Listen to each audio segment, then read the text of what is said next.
Here's a shocking reality. While politicians debate budgets behind closed doors, millions of children across America sit in classrooms with empty stomachs, unable to focus on learning because they can't afford a basic school meal. But here's where Arizona is trying to change that narrative. On Wednesday afternoon, Arizona Governor Katie Hobbs made a powerful statement by stepping into the bustling cafeteria of Madison Park Middle School in Phoenix. Her mission? To shine a spotlight on a groundbreaking $6 million state investment that could transform how thousands of Arizona students access nutritious meals during the school year and beyond. This substantial funding package, carved out from the state's broader budget allocation, represents more than just numbers on a spreadsheet. It's a lifeline for families struggling to make ends meet. The money will be strategically divided to tackle two critical gaps in childhood nutrition support. The larger portion, totaling $3.8 million, will directly eliminate the financial barrier that prevents students from accessing proper nutrition. This funding will convert a staggering 10 million reduced-price lunch meals into completely free options for qualifying students. Think about that for a moment. 10 million meals that families won't have to worry about paying for. But here's the part most people miss about school nutrition programs. The remaining $2.1 million addresses a problem that many parents face during summer break. What happens to child nutrition when school cafeterias close their doors? This funding will bolster the Sunbucks Initiative, a strategic program designed to bridge the nutritional gap during those crucial summer months when regular school meal programs are suspended. During her cafeteria visit, Governor Hobbs didn't just deliver talking points. She engaged directly with the students and cafeteria workers who live this reality every day. Her observations revealed something particularly telling about the current state of student nutrition. We discussed the fundamental connection between proper nutrition and academic success, and how challenging it becomes for students to concentrate and learn effectively when they're dealing with hunger, Hobbs explained. One student shared a particularly moving story about how he had been helping his friend cover lunch costs throughout the previous school year, a situation that no child should have to navigate. Madison School District Superintendent Kimberly Guerin provided crucial context about how this funding will reshape the current system. She explained that the existing structure creates different support tiers for families based on their income levels. But this new legislation essentially eliminates one of those barriers entirely.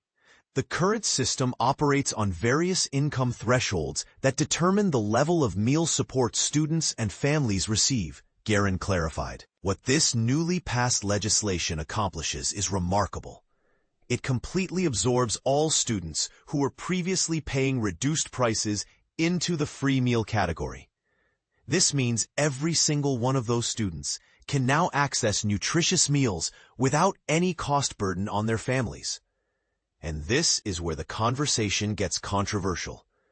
Ashley St. Thomas, who serves as the Director of Public Policy for the Arizona Food Bank Network, didn't mince words when discussing the broader implications of childhood hunger in the state. Her statistics paint a stark picture that some might find uncomfortable to confront. The harsh reality we're dealing with is that 1 in 5 children throughout Arizona faces food insecurity.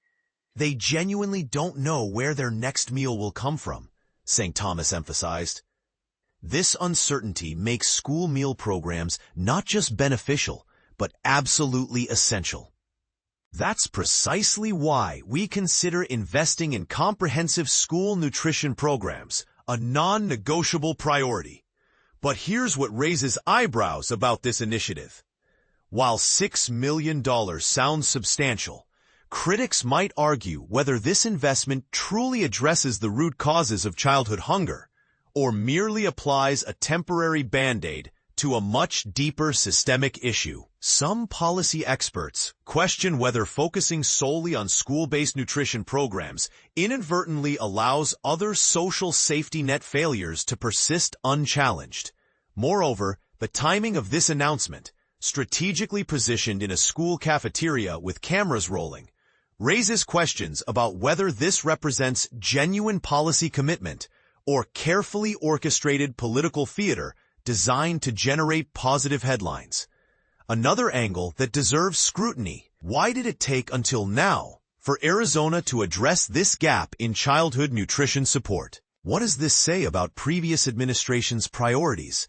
And more importantly, what happens to this funding if political winds shift in future election cycles? The broader implications extend beyond Arizona's borders. If a $6 million investment can potentially transform childhood nutrition for thousands of students in one state, what does that say about the scale of underinvestment happening nationwide? Are other states watching Arizona's approach, or will this remain an isolated effort? As students across Madison Park Middle School continue to line up for their daily meals, the real test of this initiative won't be measured in press releases or photo opportunities. It will be demonstrated in improved academic performance, better health outcomes, and the peace of mind that comes from knowing no child has to worry about affording lunch. Now here's the question that should make everyone uncomfortable. In one of the wealthiest nations in human history, why are we celebrating the basic act of feeding children as if it's an extraordinary achievement rather than a fundamental responsibility? What's your take on this? Do you think Arizona's approach goes far enough? Or does it highlight how broken our system has become when feeding children becomes a political talking point? Should school meals be universally free for all students regardless of family income? Or do programs like this create the right balance between support and fiscal responsibility? Share your thoughts, especially if you disagree with the approach being taken here.